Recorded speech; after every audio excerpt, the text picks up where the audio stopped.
Olá pessoal, bem-vindos novamente ao nosso curso de Python básico. Hoje nós faremos uma revisão da quarta e última semana do nosso curso. Vamos lá?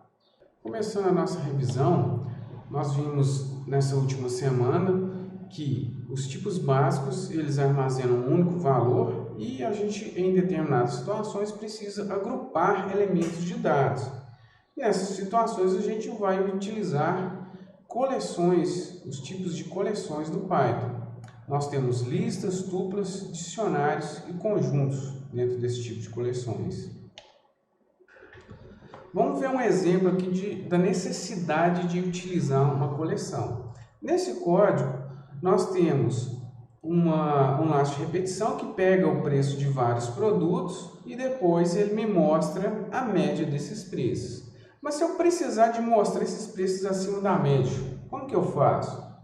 Eu poderia ter 10 variáveis, uma para cada preço, e depois usar essas variáveis, mas se o número de produtos aumentar muito, 50, 100 produtos, fica inviável utilizar uma variável para cada produto. Uma outra alternativa seria pedir ao usuário para digitar esses valores novamente, mas isso também não é muito conveniente, né? Tanto pelo fato de desgaste do usuário, quanto pela possibilidade de digitar um valor errado da segunda vez. Então, uma possível solução seria a gente utilizar listas. O que são listas? São estruturas dinâmicas e sequenciais de elementos. A gente pode alterar a lista com a inclusão ou remoção de elementos, né? Tem algumas linguagens que não dá para a gente fazer isso dinamicamente, no Python a gente consegue. E esses elementos da lista, eles são indexados. A gente pode ler ou modificar esse elemento usando o índice. O índice seria a posição do elemento. Vamos pegar como exemplo essa lista aqui que tem 6 elementos. A numeração das posições começa com 0, né? Então na posição 0 temos o 40, posição 35, 1, na posição 4 nós temos o número 10, né? Posição 1, número 35, posição 4, número 10, e assim por diante. Vamos voltar no nosso problema e tentar resolvê-lo utilizando listas. Como que eu faço? Eu declaro listas utilizando colchetes. Então aqui, ó, declarei uma lista de preços, minha soma vale 0. Peço para a pessoa digitar os produtos dentro do laço de repetição, vou somando esses produtos e eu uso a funçãozinha append da lista para mim adicionar esse produto na lista. Então ela começa vazia, aí eu adiciono um preço, mais um preço, mais um preço, no final vou ter os 10 preços lá. Aí eu tenho a média, né? Posso mostrar esse preço da média e depois eu vou listar os produtos que estão acima da média. Como que eu faço? Eu pego um laço de repetição, ó, para cada preço que eu tenho lá dentro da lista, se esse preço for maior do que a média, que eu já calculei, eu mostro esse preço na tela. Então, não precisou da gente utilizar variáveis ou digitar de novo. A gente conseguiu guardar esses dados dentro da lista para usar posteriormente. Então, agora, nós vamos mostrar como que a gente poderia implementar um jogo de forca utilizando listas. Tá? Nós vamos criar algumas funções aqui e depois a gente junta todas elas para a gente ter o jogo completo. A primeira coisa que a gente vai fazer aqui é uma função de validar palavras. A gente vai fazer um jogo de forca mais simples, então as nossas palavras elas só terão letras de A a Z sem nenhum caractere especial. Então, o que eu faço aqui? Eu vou percorrer todas as letrinhas da minha palavra que eu recebi na função, usando o for. Vou testar se tem alguma letra menor do que A ou maior do que Z. Se tiver, já retorna falso. Se eu percorrer ela todinha, não der nenhum problema, retorna verdadeiro. Observem que a gente está trabalhando aqui com a palavra, que é um tipo textual, de forma parecida com uma lista. Isso porque os tipos textuais eles funcionam como listas também. Listas de letrinhas que eu tenho ali dentro. Então funciona de forma parecida. Muitas coisas funcionam de forma parecida, como por exemplo, percorrer essas letras ou acessar uma letra em uma determinada posição, como se fosse uma posição da lista. Isso é de forma similar. Nós temos aqui uma funçãozinha chamada novo jogo, né, que pede como que vai funcionar o nosso jogo da forca. Um usuário digita a palavra e o outro tenta descobrir, 2 jogadores. Então, quando o jogador for digitar uma palavra, o nosso jogo vai chamar essa função novo jogo, pede para digitar essa palavra, né? Não usar espaço no caractere especial. Eu pego a palavra, dou um upper e um strip nela, para quê? Para ficar maiúscula, esse strip serve para tirar os espaços. Então tem a palavrinha aqui. Chama a função valida palavra, para ver se realmente essa palavra é verdadeira, ela é válida, né? Se for válida, eu retorno ela. Se não for, eu vou dar um print aqui para ele, falando que é inválida, e para ele digitar novamente. Aqui nós temos uma função chamada tem letra, que vai fazer o quê? Vai percorrer a palavra para ver se essa letra está lá dentro da palavra. E ele recebe também um terceiro parâmetro, que é o letras tela, que vai ser uma listinha que vai ser inicializada com posições vazias da palavra, né? Tracinhos ali para a minha palavra. À medida que a pessoa for descobrindo, eu vou lá e troco o tracinho pela letra correta da palavra. Então, como que funciona essa função? Eu suponho que eu não vou encontrar a letra na palavra, deu encontrada valendo falso aqui. Vou percorrer as letrinhas da minha palavra. O detalhe é que a gente está usando o enumerate aqui para percorrer. Então, aqui em cima, eu percorria letrinha por letrinha. Aqui eu estou percorrendo letra por letra, né? Estou chamando de caractere aqui para não ser o mesmo nome do parâmetro que eu recebi. Então, eu estou percorrendo caractere por caractere. O enumerate ele retorna para mim, quando eu estou percorrendo, a posição e o caractere que eu estou percorrendo. Beleza. O que eu faço aqui? Eu verifico se esse caractere atual é igual à letra que eu recebi. Se sim, beleza. O meu encontrado é tu. Encontrei a letra na palavra e vou lá no letras tela e troco o tracinho que está naquela posição pela letrinha, né? Letra A, letra O e assim por diante. E no final eu retorno encontrado, né? Se eu tiver encontrado aqui dentro, vai retornar verdadeiro, se não, ele retorna falso. Criamos também uma função mostra-jogo, que simplesmente mostra o estado do jogo na tela, né? Eu recebo letras tela, aqueles tracinhos e as possíveis letras que já foram descobertas, as letras que o usuário já digitou e os erros que ele já cometeu. A quantidade de erros. Esse primeiro print aqui é só para colocar 100 linhas em branco, aí depois ele mostra as letras na tela. Aqui eu estou usando uma funçãozinha do textual aqui, ó. Aqui eu tenho um textual vazio, um string vazio, e dou um join para quê? Ele vai usar esses string vazios para concatenar cada letrinha que eu tiver na lista. Como é um string vazio, as letrinhas vão ficar todas juntas, eu vou ter um string aqui com todas as letras digitadas e erros. Temos aqui uma função valida letra, que ela vai ser usada durante o jogo. Quando a pessoa digitar uma letra, eu vou verificar se ela digitou uma única letra, né? Se não for uma única letra, retorna falso. Vou verificar se ela digitou uma letra entre A e Z, né? Se for menor que A ou se for maior que Z, eu não considero. E se for uma letra que a pessoa já digitou também, eu não considero. Então, para essas situações eu retorno falso. Se não, né? Se não acontecer nada disso, eu retorno verdadeiro, porque essa letra é válida para ser usada no jogo. Essa aqui é a função principal do jogo, né? Eu começo com uma nova palavra, usando a função novo jogo.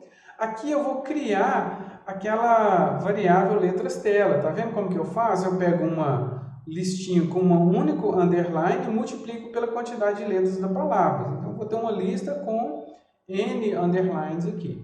Começo com 0 erros, nenhuma letra digitada. Esse aqui é o laço de repetição principal do jogo. O que eu faço cada repetição desse laço? Mostro o jogo, pego uma letra. Se a letra não for válida, eu uso um continue para mim ir para a próxima repetição do laço. Não faço mais nada. Caso contrário, essa letra entra aqui nas letras digitadas. Vou verificar se essa letra existe lá. Ó. Se ela não está lá, né, not tem letra, lembrando que essa função retorna booleano, então quer dizer que a pessoa já errou, né, eu contabilizo mais um erro. Se atingir 5 erros, ela perde, eu finalizo. Se não tiver mais nenhum underline lá na minha listinha de letras, então eu falo que a pessoa acertou e termino o jogo, né? Aqui só para chamar a função principal. A gente viu também as tuplas, né, que são estruturas usadas para agrupar uma quantidade fixa de elementos. Então, as tuplas não são iguais às listas, que são dinâmicas. A gente faz a especificação separando esses elementos por vírgula. Se tiver um único elemento, eu tenho que pôr uma vírgula no final. Normalmente, a gente coloca essa lista entre parênteses, só por questão de legibilidade, né, essa lista de elementos. E as listas são recomendadas quando a gente tem quantidade fixas e pequenas de elementos, não começa a ficar complicado de utilizar. Aqui nós temos um exemplo bem simples, onde a gente usa uma tupla para representar uma data, né, com ano, mês, dia. E aí eu pego duas datas e comparo, retorno a data mais recente. Nós vimos também os conjuntos, que são coleções não ordenadas de elementos, né? O que é o detalhe do conjunto? O importante não é a ordem do elemento lá dentro, quantas vezes ele aparece lá dentro. É simplesmente a existência dele dentro do conjunto. Esse elemento existe ou não? É como na matemática, né? A gente não tem elemento repetido nos conjuntos. Aqui nós temos algumas operações comuns com conjuntos, né? Então, interseção, união, se um está contido do outro, né? Subconjunto, superconjunto. Aqui nós colocamos 3 conjuntinhos de exemplos, fazemos algumas funções e aqui a gente tem o resultado, né? Então, interseção do S1 com S2, é o que eles têm em comum, só o 4. União do S1 e S2, né? Então, tudo que tem nos dois conjuntos, sem repetição. A gente também tem algumas funções para verificar se tem um elemento dentro do conjunto, a gente pode usar o in, por exemplo, posso adicionar elementos com add e remover com remove, passando aqui o elemento, né? Claro que se eu tentar remover um elemento que não existe, vai acontecer um erro. Nós vimos também os dicionários, que é um tipo especial de coleção com mapeamento chave-valor. Ou seja, para cada chave eu coloco um valor lá dentro. A chave deve ser um tipo imutável. O que é um tipo imutável? A lista, lembra que a lista a gente falou que ela é dinâmica, ela pode alterar? Então a lista não é um tipo imutável, né? Tipo imutável são os tipos básicos que a gente já viu e alguns tipos de tuplas também são imutáveis. Aqui tem algum exemplo bem simples, né? Um dicionário vazio. Aqui eu estou colocando um dicionário de letras, né? Falando que para a chave 1 eu tenho a letra A e assim por diante. Eu posso alterar e adicionar chaves usando o colchete aqui, estou adicionando a chave 4, porque ela não existia. Agora aqui eu já estou alterando porque ela já existia. Se eu tentar acessar uma chave que não existe, vai dar erro também, né? Aqui para dar um print para mostrar. Vamos ver um exemplo mais interessante mais adiante. Aqui nós temos algumas funções, né, úteis aqui de dicionário. Limpar, copiar, retornar as chaves e valores do dicionário, retornar só as chaves, só os valores, remover um item, né? Atualizar um dicionário usando outro dicionário. Então, algumas funções interessantes aqui. Vamos ver um exemplo para a gente finalizar utilizando o dicionário. A gente vai simular um caixa de supermercado, né? Então, a gente começa inicializando o código aqui com algumas variáveis globais aqui, né? Simplesmente a gente vai usar isso aqui para a gente colocar algumas chaves lá nos dicionários, né? A gente vai ter uma chave aqui para descrição, para estoque, para preço, né? de produtos. Então, a primeira função que a gente fez foi o quê? O cadastro de produtos. Então, eu peço para a pessoa digitar um código de produto, eu recebo aqui um dicionário de produtos, eu verifico se esse código já existe. Se ele já existir, eu vou pegar esse produto que está lá, e aí eu peço para a pessoa digitar simplesmente o estoque e o preço desse produto. Tá vendo? A gente está usando aquelas descriçõezinhas aqui, ó, textuais, né? A gente pode usar uma chave textual para dizer, ó, o estoque do produto é esse valor, o preço do produto é esse. Se o produto não existir, a gente pede para a pessoa digitar um nome para esse produto, eu crio um dicionário já aqui com só a descrição e eu pego o dicionário de produtos que eu tenho e adiciono o produto lá dentro. Então aqui na verdade a gente tem um dicionário de dicionários, ou seja, para cada produto eu tenho um dicionáriozinho que vai ter o quê? Descrição, estoque e preço. E eu tenho um dicionário grandão que guarda todos esses produtos dentro dele, esse dic produtos aqui. A gente cria uma função de listar os produtos, ela recebe o dicionário de produtos. Se eu não tiver nenhum elemento lá dentro, eu falo que não tem nenhum produto. Se eu tiver elementos lá dentro, o que eu faço? Ó, eu estou usando a funçãozinha itens para mim pegar a chave e o produto. Aí eu vou mostrar na tela o código, né, desse produto e o dicionáriozinho com o produto completo. Peço para a pessoa pressionar um Enter para ela voltar lá para o menu principal. Depois a gente vai ver o menu principal. Aqui eu estou fazendo uma venda de produto, né? Eu recebo quem? Eu recebo o dicionário de produto e uma lista de vendas. Peço para a pessoa digitar o produto, vou verificar se ela digitou um código válido, né? Se não digitou, eu simplesmente falo que não tem um produto. Se digitar, eu vou lá pegar aquele produto no meu dicionário, vou escrever na tela qual que é o produto, peço para a pessoa digitar qual que é a quantidade vendida. Aí eu tenho que fazer um teste importante aqui para ver se a pessoa digitou uma quantidade que eu tenho no estoque, né? Se não tiver essa quantidade, eu vou falar estoque insuficiente, não efetivar a venda. Se passar por todos esses testes, aí sim eu vou efetivar a venda, né? Vou dizer aqui qual que foi o total da venda, multiplicando a quantidade vezes o preço. Crio uma tupla, ó, com a venda aqui. O que tem na tupla? O código do produto, quantidade e preço. Vou tirar do estoque aquela quantidade que eu vendi e vou adicionar na minha listinha de vendas, essa venda que foi feita agora. Temos aqui uma função de relatório de vendas que simplesmente percorre, né, se tiver item vendido, né, se não tiver, eu falo que não tem nenhuma venda. Se tiver venda, eu percorro todo mundo lá na lista de venda e vou mostrando a quantidade o código, o produto, quantidade, o preço que foi vendido, né, e o total de cada venda.